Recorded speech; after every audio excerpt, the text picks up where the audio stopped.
Hey guys, welcome back. Dr. G here at Catalyst Physical Therapy. Our second episode following here, professional golfer Joseph Naffah. We're just going to follow up and see how he did with the activity he was assigned last week, and we're going to work on new things today.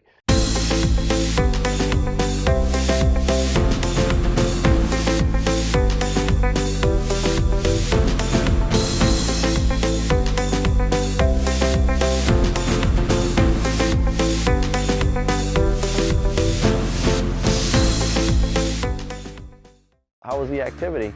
It was tough. It was pretty challenging. My hammies are very sore. I did as much as I could. Nice. At times it was difficult to complete the 30 reps, but I did one day on, one day off, and I also complemented it with some straight deadlifting. Nice. Yeah, and I saw your Instagram post where you lifted 315. Congratulations on that. Thank you. Thanks. That was yeah, awesome. I never thought that I was ever gonna lift 300 pounds. Yeah. Just like that. So yeah. It's definitely a good accomplishment. Good.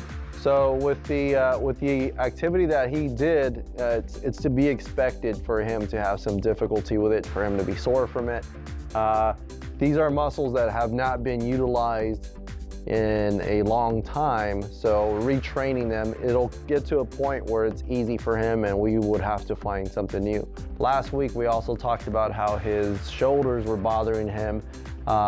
Particularly, he feels pulling into the neck, and he's always worried about what might be happening in his neck. What are your concerns about the neck? I know. I do have a mild herniation.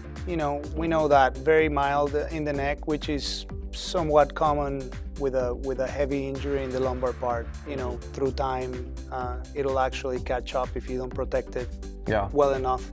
But like you said, sometimes it's just the pulling. It favors one shoulder or the other. Usually on my left side, because I'm usually overactive rotating to the left, and it grabs all the trap area and the upper neck and towards the shoulder blade, as well as the rib cage area towards the QL muscle as well. So it's a pattern in my common injuries. So So one of the things is that with neck pain, you have to remember that the shoulders are the foundation. Just like the foundation to a home, the shoulders are going to be the foundation to your neck. So we can't tell him to stop swinging the golf club. That's his profession. That's what he does.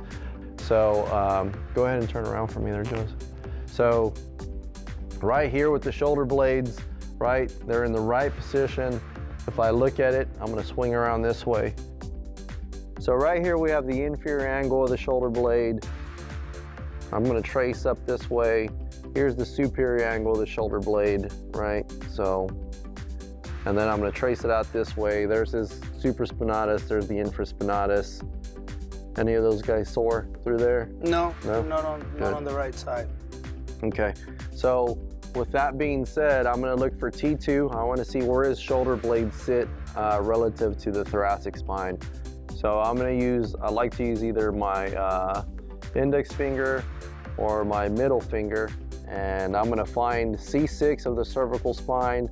I'm going to hyperextend his neck, or just extend his neck. We don't want to hyperextend it, right?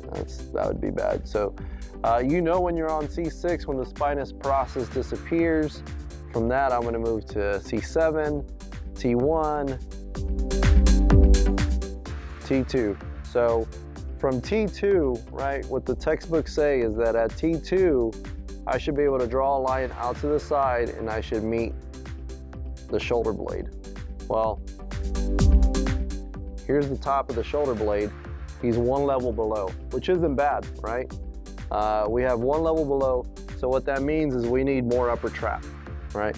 With more upper trap, he's gonna get that shoulder blade right to T2, and you've just created, you can see how he's created that muscular support from the upper trapezius. So, shrugs are good, overhead presses are good to develop the upper trap. There's a bunch of arm exercises that you can do to develop the upper trap. Okay, go ahead and relax. I'm gonna check this side, and it looks like we're right in the same spot. Yep.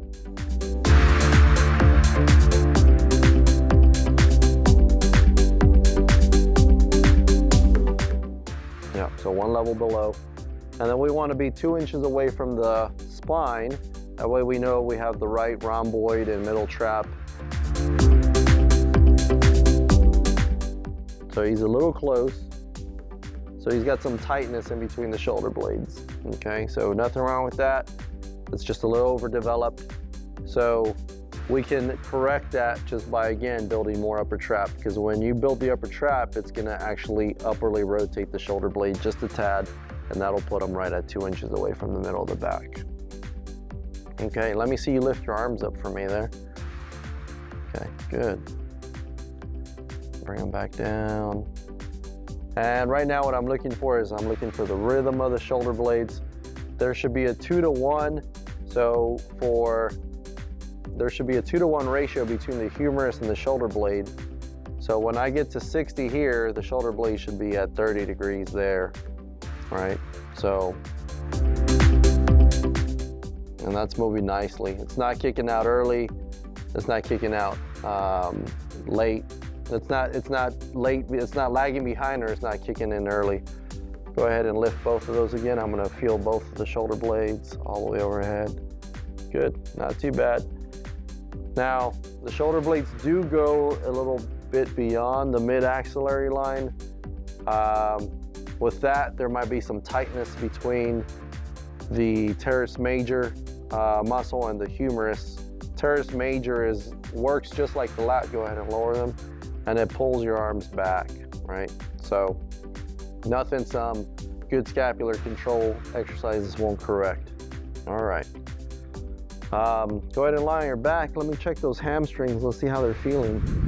Okay, so last time for our first shoot, we were looking at the hamstrings. He had some complaints about soreness and some difficulty with the exercises.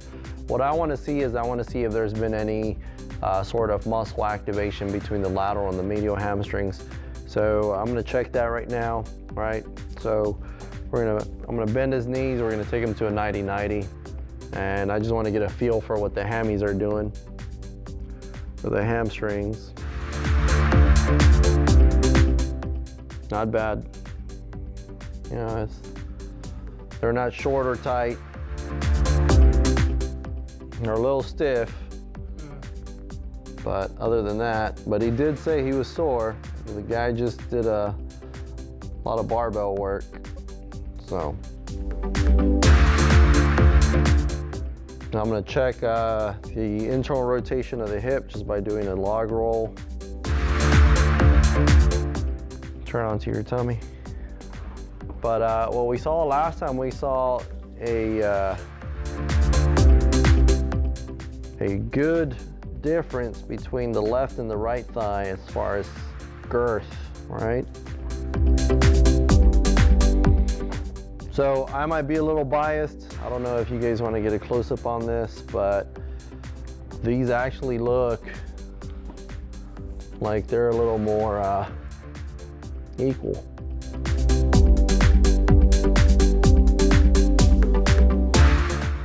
It looks like there's some activation there on the medial side of the hamstring. That's only after a week for him doing the exercises, and even though he might have not done the exercise consistently, he did it enough and he was able to recognize, hey, I'm not using this part of my body.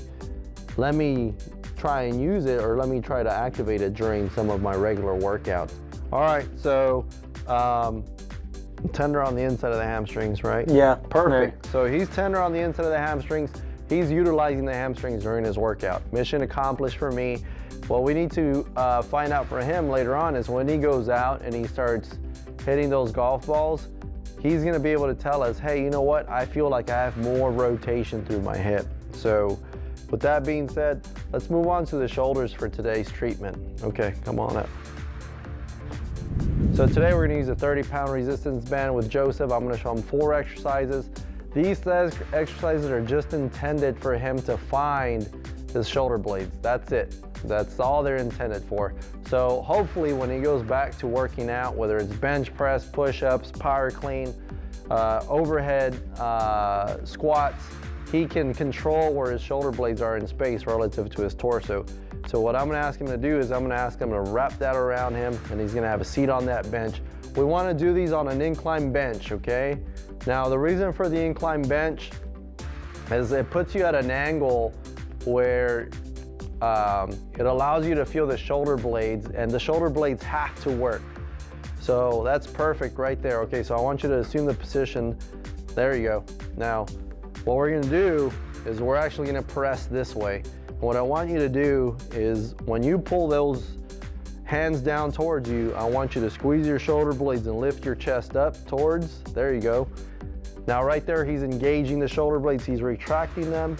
And then when he presses, he's gonna press right overhead, and he's gonna squeeze right here. Now, what I want him to pay attention to, even though he's gonna feel his pecs activate, I want him to pay attention to what his shoulder blades are doing. So when he lifts up, the shoulder blades should not protrude, right? He's stabilizing them. Okay, let's do 10 of those. There you go. And then at the bottom, don't forget to lift the chest, squeeze the shoulder blades, pinch them together, and then repeat. There you go. We're gonna knock off 10 of those. So now he's gonna hold here, right? I'm gonna remove this. And with him holding up at the top, okay, now what I want him to do is he's gonna go into a fly. So he's gonna go from here, elbow slightly bent, and he's gonna try and hug the bench with his shoulder blades. Good, right there. Once the arms are parallel to the floor, he's gonna come right back up, and he's gonna make sure that's right in his eye level, right there. So it's covering his line of sight. There you go. Now I know there's a lot of people out there that think that this is bad for your shoulder. This is bad for your shoulder if you don't know how to use your shoulder blades. So if your humerus is the only thing moving in the socket, in the glenoid, yeah, it's bad for your shoulder blade. You're grinding, for your rotator cuff, you're grinding your rotator cuff away. The cue here is move the shoulder blades. Don't think about the arms, think about the shoulder blades. What are the shoulder blades doing? You want the shoulder blades to spread apart, hug that bench, come together, hug that bench, and then don't let them spread apart, keep them stabilized. Okay, that's good for that one. They definitely feel active. Right. All right, so we've shown you 2 scapular exercises, right? The press and the fly with the red power band. So now what we're gonna do is this is more of a scapular stabilization exercises. So here what I want him to do is he's gonna squeeze his shoulder blades together, and he's gonna let the band take his arms up, and he's gonna control it with the shoulder blades, right?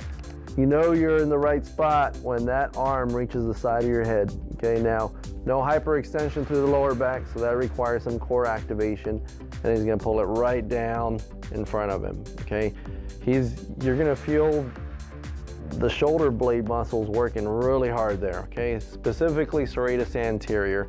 Now serratus anterior, because serratus anterior is a punching muscle, so when you're using this band, I actually have to hold my arm straight. So serratus anterior is activated the entire time, okay? Just like that. There we go. Go ahead and step out. There you go, put it out in front of you. He's doing a good job keeping the rib cage closed. He's not hyperextending. Glutes are still on. Weights all distributed equally across his foot. Okay. Nice. All right, so from there, we're gonna move quickly into the other one. I like to call these the big 4, okay? Like I said, any type of shoulder pain, this is the way to clean it up. Okay, so the next one, thumbs up, right? So you're here. So now, this one's the toughest one of them all. You're gonna go from here, and you're gonna go straight up, okay? You're gonna squeeze those shoulder blades together, and then bring it on down. Now this is gonna fire the entire rotator cuff, and it's also gonna recruit some of the upper trap. So the neck is still no head movement whatsoever, okay? No hyperextension of the lower back. My weight's equally distributed across my foot. These ones look tougher. These are pretty tough. But they'll help you locate those shoulder blades, and then eventually that neck discomfort should disappear. Okay, so here. Arm straight, there you go. Here. Good. And look at that, look at how that upper trap activates there. He's creating stability right through the neck. All right, and this is functional. You lift your arms up all day, grabbing things, reaching out for things. You want that type of stability. Deep cervical neck flexors, abs are working, glutes are working, feet, weight's equally distributed across the feet. Shoulder blades are looking nice. No winging. Okay. Perfect.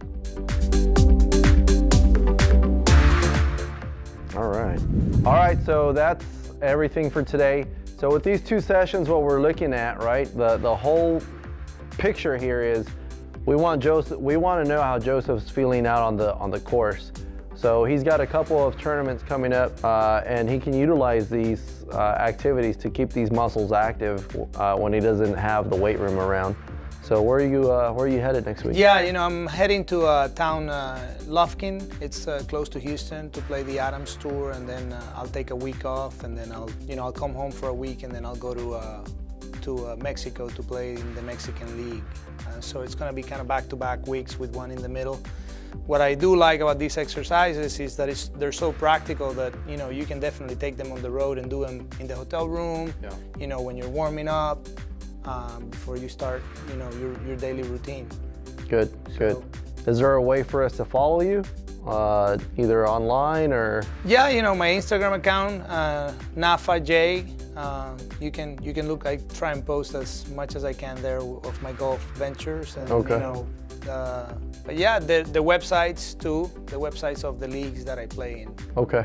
All right. Well, we'll be posting those websites up, and hopefully Joseph comes back with some good news from those tournaments.